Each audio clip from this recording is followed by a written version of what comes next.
ఓం సాయిరామ్ సమర్థ సద్గురు సాయినాథ్ మహారాజ్ కీ జై.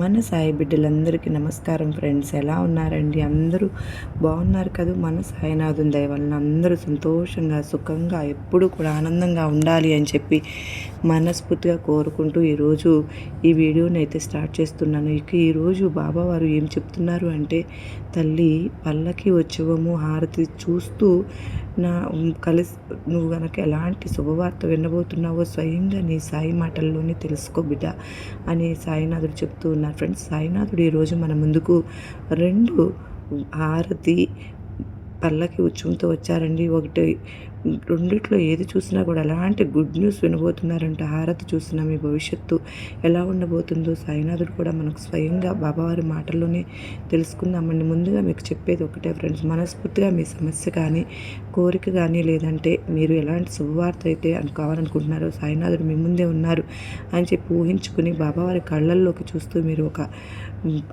బాబావారిని కనుక తాకి చూడండి. స్వయంగా బాబావారు మీకు ఏం చెప్పబోతున్నారో మన తండ్రి మాటల్లోనే విందామా బిడ్డ. నీ జీవితం చాలా మంచిగా ఉండడానికే నేను ఈ సందేశాన్ని ఈరోజు తీసుకొచ్చానమ్మా, కనుక జాగ్రత్తగా విను అని సాయినాథుడు చెప్తూ ఉన్నారు ఫ్రెండ్స్. కనుక అందరూ తలుచుకోండి, హారతి దర్శించండి. ఇక ముందు మొదటిగా హారతిని దర్శించిన వాళ్ళకు సాయినాథుడు ఏం చెప్తున్నారు స్వయంగా మన బాబావారి మాటల్లోనే తెలుసుకుందాము. మరి బిడ్డ, ఎన్నో రోజుల కోరిక నీ కోరిక తీరబోతుందమ్మా. నేను చెప్పే ఈ సందేశం పూర్తిగా ఆలకించు తల్లి. ఎప్పుడైనా సరే నువ్వు ఎంతో బాధపడుతూ కన్నీరు పెట్టుకుంటూ ఉన్నావు కదూ. ఏదైనా సరే ఒక సందేశము అంటే ఈ సందేశం ద్వారా అయినా నాకు చక్కని పరిష్కారం లభిస్తుందా లేదా అనేటువంటి నమ్మకాన్ని నేను తప్పకుండా గెలిపిస్తాను బిడ్డ. నీకు ఖచ్చితంగా గుడ్ న్యూస్ అనేది వినబోతున్నావు అమ్మా. నువ్వు కలలు కంటున్నటువంటి నీ జీవితానికి శాశ్వతంగా పరిష్కారం ఇవ్వడానికే నీ సాయి ఈరోజు నీ ముందుకు ఉన్నారు. అంతులేని సంతోషంతో నువ్వు ఊహించని శుభవార్తలతో నిన్ను ముంచెత్తబోతున్నాను. నాపై నమ్మకం ఉంటే నేను చెప్పే ఈ సందేశాన్ని పూర్తిగా విను తల్లి. నువ్వు నా నామస్మరణ చేసుకుంటూ కనుక ఉండు. సాయిరామ్ అనేటటువంటి నా నామాన్ని ఎప్పుడూ కూడా నీ మనసులో తలుచుకుంటూ ఉండు బిడ్డ. తండ్రి తప్పకుండా నీకు మంచి వార్తలే తీసుకొస్తానమ్మా. మరి ఈ శుభవార్త చెప్పేటటువంటి మాటలు తప్పకుండా నువ్వు వింటావు కదా, పాటిస్తావు అని నేను కూడా అనుకుంటూ ఉన్నాను. ఇక ఆలస్యం చేయకుండా నీ బాబా నీకు ఏం చెప్పబోతున్నానో ఇప్పుడే ఈ క్షణమే విను బిడ్డ. నీకు ఒక చిన్న ప్రమాదం అయితే పొంచి ఉందమ్మా. కనుకనే ఈ చేదు సమయం ద్వారా ఈ క్షణమే నీ సాయి చెప్పిన మాటలను జాగ్రత్తగా పాటించు. అయితే ఈరోజు నేను నీతో మాట్లాడాలని నీ గడప ముందు వేచి ఉన్నాను. వెంటనే ఇది నీకు మాత్రమే వచ్చినటువంటి అదృష్టంగా భావించు. ఈరోజు నా మాటలు నువ్వు వదులుకుంటే కనుక మళ్ళీ నువ్వు వినడం అనేది కష్టమైపోతుంది బిడ్డ. నేను భయపడడం లేదమ్మా, భయపెట్టడం లేదు. మనసు పెట్టి విను చాలు. నిన్ను ఎవరైనా బాధిస్తున్నారు అంటే వారి ఆటలన్నింటినీ కూడా ముగించడానికి ఒక వ్యక్తి వస్తూ ఉన్నారు అని తెలుసుకో. అది మరెవరో కాదు బిడ్డ, నువ్వు నమ్మినటువంటి ధైర్యం నీ సాయి తండ్రి అని నువ్వు మర్చిపోతున్నావా? ఈ క్షణం నుంచి ఒక్కటి గుర్తుపెట్టుకో, ఎవరో నిన్ను బాధ పెడుతున్నారని నువ్వు దిగులు పడవలసిన అవసరం లేదు. తొందరపడి వారిని ఏ మాట కూడా అనకమ్మా. ఎందుకో తెలుసా, రాబోయే రోజుల్లో నీకు అన్నీ కూడా అనుకూలమైనటువంటి రోజులే రాబోతున్నాయి. ఇక నువ్వు దిగులు పడింది చాలు తల్లి. నీ గుమ్మం ముందు నేను ఎప్పుడూ కూడా కాపు కాసుకుని ఉంటాను. ఎందుకో తెలుసా, దుష్టశక్తులు నీ ఇంట్లోకి రానివ్వకుండా చూసేందుకు నేను ఎప్పుడూ కూడా నీకు తోడు ఉంటానని తెలుసు కదా. నన్ను నమ్మిన వ్యక్తులను, నన్ను నమ్మినటువంటి భక్తులను కాపాడే బాధ్యత నాది. నీ నమ్మకాన్ని ఒమ్ము చెయ్యనమ్మా. ఎప్పుడూ కూడా నీ ఇంటి ముందే కాపలాగా ఉంటున్నానని మరచిపోకు. ఈరోజు ఈ శుభవార్త విన్నావా? ఊహించినటువంటి నీ జీవితంలో నువ్వు ఊహించని ఎన్నో విధాలుగా ఒక అవకాశం అనేది, ఉద్యోగం అనేది కావచ్చు, ఏదైనా వ్యాపారంలో పెట్టుబడి పెట్టి దానికోసం నువ్వు లాభాలు గడించడం కావచ్చు, లేదా ఇంకేదైనా సరే మంచి పని చేయాలి, దానివల్ల నువ్వు ఆటంకాలు ఎదుర్కొని ఉండవచ్చు. ఇలా ఏదైనా సరే నువ్వు దేనికోసం అయితే నెలలు తరబడి శుభవార్త అయితే కళ్ళు కాయలు కాచేలాగా ఎదురు చూస్తూ ఉన్నావు కదా. ఇక అది బ్రహ్మాండమైనటువంటి యోగం అనేది తీసుకొచ్చే శుభవార్త తీసుకుని వచ్చాను. మీ ఇంటి గుమ్మంలోకి నన్ను ఆహ్వానిస్తావు కదా బిడ్డ. నువ్వు స్వయంగా వస్తే నిన్ను కాదంటనా బాబా అని కూడా నన్ను నువ్వు అనవచ్చు. నీ సాయి తండ్రి రూపంలో రానమ్మా, ఏ రూపంలో అయినా సరే నీ దగ్గరికి వస్తాను. కాకి రూపంలో వస్తానా, లేదంటే ఒక ఆవు రూపంలో అయితే వస్తానా, ఎవరైనా సరే నీకు తెలిసిన బంధుమిత్రులు కానీ శ్రేయోభిలాషుల వలన అయినా సరే కావచ్చు, ఇలా ఏదో ఒక రూపంలో నీకు కనిపిస్తాను. తప్పకుండా నీకోసం ఒక శుభవార్త అయితే నువ్వు వినాలి అని అనుకుంటున్నావు, దాని ద్వారా నీకు పరిచయం అవుతాను. లేదా అందులో ఒక మంచి మార్పు వస్తుంది. నమ్ము, కొన్ని క్షణాల్లో నీ పెదవులపై చిరునవ్వు వస్తుంది. బిడ్డ, నీకు అద్భుతమైనటువంటి ఆనందాన్ని చూసి నువ్వే మురిసిపోతావమ్మా. కనుక ఏ విషయాల గురించి నువ్వు ఎవరికి చెప్పాల్సిన పని లేదు. నీకు సంబంధించినటువంటి విషయాలు కొన్ని ఉన్నాయి కదా, వాటిని ఎవ్వరితో నువ్వు పంచుకోవద్దమ్మా. నీకు నువ్వే చెప్పుకో. లాభదాయకంగా ఉండేటటువంటి విషయాల గురించి ఎవరితోనూ కూడా చెప్పవద్దనే చెప్తూ ఉన్నాను కదా. నీకు సంబంధించినటువంటి విషయాలు ఉంటాయి కదా, వాటిని ఎవరితోనూ పంచుకోవద్దు. నీకు నువ్వే చెప్పుకో. లాభదాయకంగా ఉన్న విషయాల గురించి ఎవరికైనా చెప్పావే అనుకో, ఇక నీకు తప్పకుండా నష్టం అనేది కలుగుతుంది. ఇది నా మాటగా గుర్తుపెట్టుకో బిడ్డ. ఎప్పుడైనా సరే కానీ నీకున్న కష్టాలను, బాధలను, కన్నీటిని అన్నింటినీ కూడా నేను తొలగించే తీరుతాను. నీ బాధలను, కష్టాలను అన్నింటినీ కూడా తొలగించడానికి బాబా స్వయంగా ఏదో ఒక రూపంలో మీ ఇంటి ముందుకైతే వస్తానమ్మా. మరి నేను రక్షించుకోవడానికి వస్తున్నాను కదూ. ఈ విషయాన్ని ఎట్టి పరిస్థితుల్లోనూ నువ్వు మర్చిపోవద్దు. నీకు ఉద్యోగంలో కావచ్చు, నువ్వు చేస్తున్నటువంటి పనిలో కావచ్చు, అత్యధిక లాభం అనేది నీకు వచ్చే తీరుతుంది బిడ్డ. చిన్న ప్రమాదం పొంచి ఉంది అని అన్నాను కదా, అది ఏంటి అంటే, నువ్వు ఎవరినైతే గుడ్డిగా నమ్ముతున్నావో వారు నిన్ను దెబ్బ కొట్ట తీరుతారు. అలాంటి వారికి దూరంగా ఉండాల్సిందే. అలాంటి వారి నుండి కాస్త జాగ్రత్త పడమని చెప్తున్నాను. అంతే తప్ప ప్రమాదం అనేసరికి నువ్వు ఎంతో భయపడిపోతూ ఉంటావు. అలా ఎప్పటికీ జరగదు బిడ్డ. నీ సాయి తండ్రి నీకు ప్రమాదాలు ఎలా రానిస్తాను చెప్పు. ఒక్కసారి ఆలోచించు. జీవితంలో ఇప్పటి వరకు ఎదుర్కొన్న కష్టాలకు తప్పకుండా నీ సాయి నీకు మంచి ముగింపునైతే నీకు అందిస్తాను. ఇక బాధపడింది చాలమ్మా, కన్నీటిని కార్చింది చాలు తల్లి. నీ సాయి ఎన్నో రకాలైనటువంటి అద్భుతాలను, ఎన్నో రకాలైనటువంటి అవకాశాలను తప్పకుండా నీకు ఇస్తున్నానని మాత్రం నువ్వు గుర్తుపెట్టుకో. బాధలు, కష్టాలు ప్రతి ఒక్క జీవికి ఉంటాయి. వాటిని ఎదుర్కొనగలగడమే కదా నిజమైనటువంటి ధైర్యం. నీతో అలవాటు చేసుకుని నీకు ఏదైనా మంచిది జరిగితే ఎవ్వరికీ కూడా చెప్పుకోవద్దు. నువ్వు చూస్తున్నావంటే ఆ శుభవార్త నీకు వరకు రాబోతుందని అర్థం.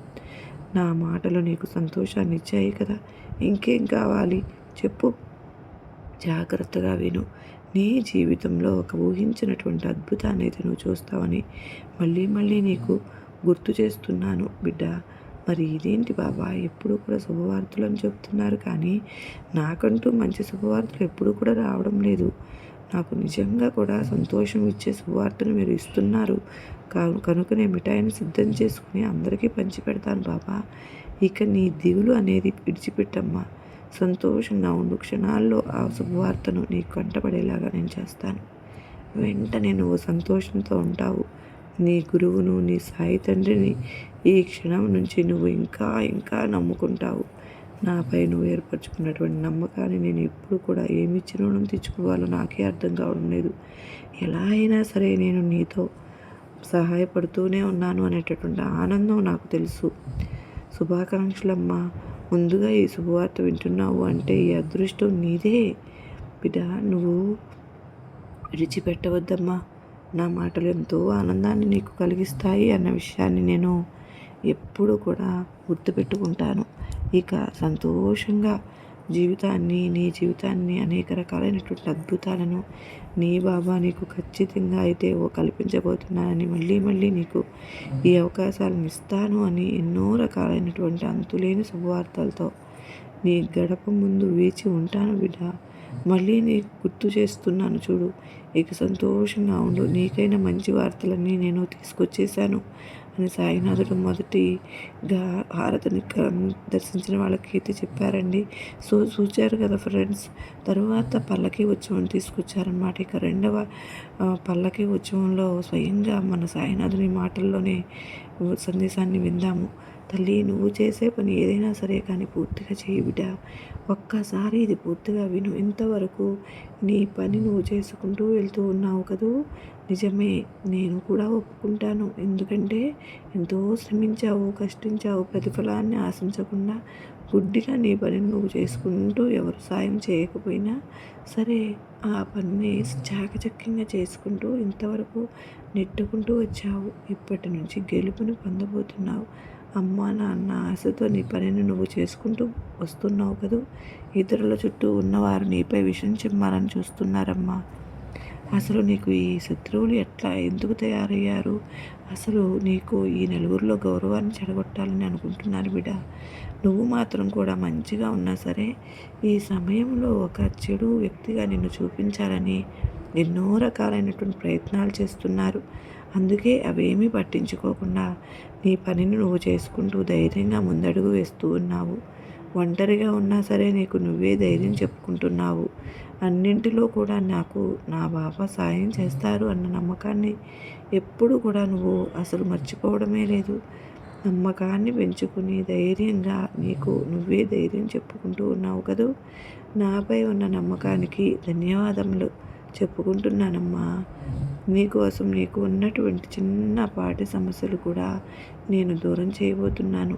అవును బిడ్డ, నువ్వు ఎదురు చూస్తున్నటువంటి అంటే నువ్వు ఒక గుడ్ న్యూస్, అది పెద్దదైనా సరే తప్పకుండా నువ్వు ఆనందించే విధంగానే ఒక మంచి శుభవార్తనైతే నీకంటూ నీ ముందుకు తీసుకుని రాబోతున్నాను. ఇక నుంచి మంచిగా ఆలోచించు. అయితే నిజాయితీగా నీ ధర్మాన్ని నువ్వు గుర్తుపెట్టుకుని పోరాటాన్ని నువ్వు చేసుకుంటూ వెళ్ళమ్మా. నువ్వు సాగిస్తూ ఉండు. నువ్వు ఎంతగా సంపాదించాలని ఆలోచిస్తూ ఉన్నా కూడా నీ ఆరోగ్యాన్ని మాత్రం సైతం కోల్పోతున్నావు అని గుర్తుపెట్టుకో. ముందు నీ ఆరోగ్యాన్ని కూడా చూసుకో. మనిషికి ఆరోగ్యం ఉంటేనే కదమ్మా ఏదైనా సాధించగలుగుతారు. కనుక నువ్వు సంపాదనతో పడి నీ ఆరోగ్యాన్ని పాడు చేసుకోవద్దు. మనసుకు నువ్వే ధైర్యం చెప్పుకొని మంచిగా నువ్వు ప్రయత్నించు. ఇంతవరకు ఎన్నో కష్టాలను అనుభవించేసావు కదా. ఇక నుంచి నీకు ఎలాంటి కష్టము రాకుండా చూసుకునే బాధ్యత నాదే అని నీకు మరీ చెప్తూ మాటిస్తూ ఉన్నాను బిడ్డ. ఎందుకంటే కష్టాలు అనేటివి వస్తూ ఉంటాయి కదా, వాటన్నింటినీ కూడా ఎదుర్కొనే ధైర్యాన్ని నీకు అందిస్తున్నాను. అలాగే అన్ని విధాలా కూడా నీకు ధైర్యంగా అందిస్తాను అని చెప్తున్నాను కదా. నీకు తగిన ప్రయత్నం కానీ కృషి, పట్టుదల, ఓర్పు, నమ్మకం ఇవన్నీ కూడా నీకు నిండుగా ఉన్నాయి బిడ్డ. కనుకనే గెలుపు కూడా నీదే అవుతుంది. నువ్వు చూస్తున్నటువంటి ప్రయత్నంలో మంచి అవకాశం అనేది నీకు తప్పకుండా కలుగుతుంది ఫ్రెండ్స్. చేదు అనుభవాలన్నింటినీ కూడా అనుభవించేశావు కనుక ఇక నుంచి అనుభవాలను నీ బాబా నీకు కల్పించబోతున్నాను అని నువ్వు మర్చిపోవద్దు బిడ్డ. నీకు చెడు జ్ఞాపకాలు ఏవి కూడా అందించను. నువ్వు ఏ శుభవార్త అయితే వినాలని అనుకుంటున్నావు ఆ శుభవార్త నీ బాబా ఎప్పుడూ కూడా నీ ముందే ఉంచుతాను. అలానే నీకు ఒక అవకాశాన్ని ఇవ్వబోతున్నాను. వినియోగించుకో బిడ్డ. నీ గెలుపు నీకు తప్పకుండా వశమైపోతుంది. ఎంతోమంది నిన్ను ఓడించాలని చూసినా ఎవరైతే నిన్ను ఓడించాలని కలలు కంటూ ఉన్నారో వారందరి కలలను బూడిదపాలు చేస్తాను. నీది చాలా మంచి మనసమ్మా. ఎవరు ఏమన్నా సరే నువ్వు అస్సలు పట్టించుకోవు. అందరి మనసుని కోరుకునేటట్టు గొప్ప మనస్సు నీది. అందరూ సంతోషంగా ఉండాలి అని కోరుకుంటావు. నువ్వు మాత్రం ఎలాంటి భయం, బాధ లేకుండా ఉండు. ఏదైనా సరే నీ బంధువర్గం కావచ్చు, లేదా నీ స్నేహితులు కావచ్చు, నీ శ్రేయోభిలాషులు కావచ్చు, ఇలా ఎవరైనా సరే నీ వెనుక ఇలా కనుక మాట్లాడుకోవచ్చు. ఇలా ఎవరైనా మాట్లాడుకుంటూ నీ వెనకాలంటే నీపై కుట్రలు పొందేలాగా చేయవచ్చు కూడా. అవి తిప్పికొట్టే ప్రయత్నం నేను చేస్తాను కదా. ఎవరు నీ దగ్గరికి వచ్చారో కూడా నువ్వు తెలుసుకోవాలి. అలాగే వారు చేస్తున్న పన్నాగాలు కూడా తెలుసుకోవాలి. నీ వెనుక ఎవరు గోతులు తవ్వుతున్నారో, కుట్రలు చేస్తూ ఉన్నారో అవన్నీ తెలుసుకుని నువ్వు బ్రతికేటటువంటి ధర్మ మార్గంలో వెళ్తున్నా. నువ్వు చాలా అరుదుగా, నీలాంటి వాళ్ళు ఉండరమ్మా. నీకు ఎదురు దెబ్బ తీయాలని ఎంతోమంది నీతోనే ఉంటున్నారు కనుక అలాంటి వాళ్ళ పట్ల నువ్వు ఏదో ఒక విధంగా దూరంగా చేసుకుని వదిలించుకోవడం మంచిది. అది ఏదైనా సరే కోపతాపాలతో కాకుండా మంచిగానే వారితో దూరం కావాలి. ఎందుకంటే తెలివైన వాళ్ళు ఎవరు కూడా బిడ్డ శత్రువుల్ని పెంచుకోరు. అందరితో మంచిగా ఉంటూనే ఎవరిని ఎలాంటి వారో తెలుసుకుంటూ ఎవరితో ఎలా ఉండాలో కూడా మసలుకుంటూ అందరినీ ఒక కంట కనిపెట్టుకుంటూ గమనిస్తూ ఎవరికి కూడా సమస్య నమ్మకుండా చాలా తెలివిగా ఉంటారు. అలాంటి వాళ్ళు ఎప్పుడు కూడా వారి జీవితంలో ఎంతో మంచి స్థానంలో ఉంటారు. వాళ్ళ జీవితాలను ఎవరు నాశనం చేయాలని వచ్చినా సరే ఎవరి చేతిలోనూ మోసపోరు, ఎవరిని గుడ్డిగా నమ్మరు బాబా. అలాంటి వాళ్ళు చాలా తెలివైన వాళ్ళు. ఎవ్వరు కూడా ఏమి చేయలేరు. ఎందుకంటే ప్రతి క్షణం కూడా చాలా తెలివిగా మసలుకుంటూ ఉంటారు కనుక ప్రతి సమస్యకు ఒక విషయాన్ని కూడా వాళ్ళు అంటే చాలా సమస్యలకు తెలివిగా ఆలోచిస్తూ నిర్ణయాలు తీసుకుంటూ జీవితాన్ని గడుపుతూ ఉంటారు. అలాంటిదే వారిలో నువ్వు కూడా ఒకరివని నేను కూడా మళ్ళీ నీకు గుర్తు చేసి చెప్తున్నానమ్మా. ఎప్పుడూ కూడా సంతోషంగా అనేక రకాలైనటువంటి సమస్యలను ఎదుర్కొన్న నీకు సంతోషకరమైనటువంటి గుడ్ న్యూస్లు అన్నీ శుభవార్తలను అన్నీ కూడా నీకు కల్పించబోతున్నాను. ఇక్కడి నుంచి నువ్వు సంతోషంగా ఉండు బిడ్డ. నువ్వు ఏ పని చేసినా సరే కానీ నీ ఉద్యోగం చేసినా సరే అందులో అధిక రాబడిని తప్పకుండా నీకు నేను అందిస్తాను. ప్రతి ఒక్క సమస్యను ప్రతి ఒక్క పరిష్కారాన్ని కూడా నువ్వు పరిష్కరించాలమ్మా. నీకు బిడ్డ నువ్వు గుర్తుపెట్టుకో బిడ్డ. నువ్వు నిజాయితీగా ఉన్నప్పుడు ఎదుటివారు నిజాయితీగా ఉన్నారా లేదా అని ఒక్కసారి తెలుసుకోవాలమ్మా. లేదంటే నువ్వే మోసపోతావు, ఆపద కలుగుతుంది అన్న విషయాన్ని నువ్వు ఖచ్చితంగా ఆలోచించి నిర్ణయం తీసుకో. ఇవన్నీ నీకు చెప్పాల్సిన అవసరం లేదనుకో. నువ్వు తెలివిగానే ఉన్నావు. అయినా సరే ఒక తండ్రిగా నేను భయపడి మంచిగా ఉండాలని ఆలోచించే ఇదంతా కూడా చేస్తూ ఉన్నాను. నీతో పాటే ఉంటూ మంచిగా మాట్లాడుతూ నీ విషయాలన్నీ కూడా చెప్పాలనుకుంటూ నీ విషయాలను మాత్రమే చెప్పుకుంటూ ఇతరులను రెచ్చగొడుతూ నీ పతనానికి కొంతమంది కారణమవుతారు కనుక ఎవరితో ఏది పంచుకోవాలో ఏది పంచుకోకూడదో నువ్వు ఆలోచించి నిర్ణయం తీసుకో. ఎవరితో ఏ విషయం చెప్పాలో ఎవరికి ఏ విషయాలు చెప్పకూడదో ఆలోచించి నిర్ణయం తీసుకోవాలమ్మా. అందరూ నీ వాళ్ళే మంచిగా ఉంటారు, అందరూ మంచి వాళ్ళే అనుకుని మోసపోవద్దు బిడ్డ. అలా చేసావు అంటే నువ్వు ఉపాసించినటువంటి దెబ్బకి ఊహించినటువంటి దెబ్బ కోలుకోలేని దెబ్బ వాళ్ళు నీకు దెబ్బ వేసేస్తారు. కన్నీళ్ళు కష్టాలు అన్నీ వచ్చేస్తుంటాయి పోతుంటాయి. కానీ ఎవరు కూడా ధైర్యాన్ని మాత్రం వదులుకోకూడదు. దుఃఖము బాధ అన్నింటికీ కూడా దిగమింగుకో అమ్మా. ఇంకా అక్కడి నుంచి నువ్వు కని విని ఎరగనిటువంటి జీవితంలో శుభవార్త ఖచ్చితంగా అయితే వింటావు. నీ సాయి నీకు ఎలా నష్టపోతుంటే చూస్తూ ఊరుకుంటాను. ఇంతలా చెప్తున్నాను, ఒక్కసారి అర్థం చేసుకో. నువ్వు ఎలా ఇప్పుడు ధైర్యంగా సింహంలాగా బతకాలి. అప్పుడే నువ్వు చాలా చక్కగా ఆనందంగా నీ జీవితాన్ని మలుచుకుంటావు. ఎప్పుడూ కూడా ఒక గొర్రెల కషాయవాడిని నమ్మినట్లుగా నువ్వు మాత్రం మనుషులను తేలికగా నమ్మేస్తున్నావు. అప్పుడు వాళ్ళు నీ గొంతు కోసి ఎప్పుడు కూడా బాధ పెట్టాలని నిన్ను చూస్తూ ఉంటారు. అలాంటి వారికి దూరంగా ఉండు. ఇక నుంచి గర్జించే సింహంలాగా ఉండు. సింహం ఎప్పుడు కూడా ఒంటరిగానే ఉండి తన తెలివిని ఎలా ప్రదర్శిస్తుందో అలాగే నువ్వు కూడా ఒంటరిగా ఉండు. తప్పకుండా నీకు మంచి ఆలోచనలు వస్తాయి. అప్పుడే కదా నిన్ను చూడడానికైనా కానీ నీతో మాట్లాడడానికైనా నిన్ను ఏదైనా ఒక మాట అనాలన్నా కూడా ఎవరైనా భయపడిపోతారు. నిజాయితీగా ఉండాలి. నిజాయితీగా నిలబడుతుంది. నిజాయితీ మీదే నిలబడుతుంది. నీ ప్రతి మాటకు ప్రతి కదలికకు చాలా చాలా విలువ అనేది ఉంటుంది. నువ్వు ఎవరైతే నీకు విలువ ఇవ్వరో అలాంటి వాళ్ళకు నువ్వు దూరంగా ఉండడమే మంచిది. అలాంటి వారిని దూరం పెట్టేసి బిడ్డ ఎవరు మనకు విలువ ఇవ్వనప్పుడు అలాంటి వారికి దూరంగా ఉండడం మంచిదే కదా మరి. ఎందుకంటే విలువ ఇవ్వని చోట మాట మాట్లాడినా కూడా మీకు విలువ అనేది ఉండదు. కనుక ప్రతి కదలిక అనేది చాలా విలువైందమ్మా. కనుక అసలు మాట్లాడకు వారితో. అసలు సమయాన్ని కూడా గడిపే విధంగా కానీ లేదంటే వారికి వాదించే విధంగా కానీ వారికి ఏ విధంగా అయితే సరే దూరంగా ఉంటూ నీ బాగోగులన్నింటినీ కూడా నీ బాబా నేను చూసుకుంటున్నాను కదా, నిన్ను రక్షించే బాధ్యతను నేను ఎప్పుడూ కూడా తీసేసుకున్నానమ్మా. కనుకనే నిన్ను నీ కుటుంబాన్ని ఎప్పుడు కూడా కంటికి రెప్పలాగా నీ బాబా కాపాడుకుంటాను. నువ్వు జాగ్రత్తగా సంతోషంగా ఆనందంగా ఉండు బిడ్డ. నీ సాయి తండ్రి నీకు తోడుండగా నీకు ఎందుకు తల్లి అంత దిగులు పడతావో చెప్పు. నువ్వు ఎదురు చూసే శుభవార్తలను అతి త్వరలోనే నీకు అందిస్తానమ్మా, ఇక ధైర్యంగా ఉండు అని చెప్పి సాయినాథుడు హారతి తాకిన వాళ్ళని కాకుండా చక్కగా పళ్ళకి తాకిన చూసిన వాళ్ళని సాయినాథుడు పంపించిన ఈ సందేశం మీ అందరికీ నచ్చిందని అనుకుంటున్నాను ఫ్రెండ్స్. నచ్చింది అనుకుంటూ చిన్న లైక్ అయితే ఇవ్వండి. మరికొంతమంది సాయి బిడ్డలకు షేర్ చేయండి. చూసే వెళ్ళే వాళ్ళందరూ సబ్స్క్రైబ్ చేసుకుని సపోర్ట్ అయితే చేయండి ఫ్రెండ్స్. థ్యాంక్స్ అండి.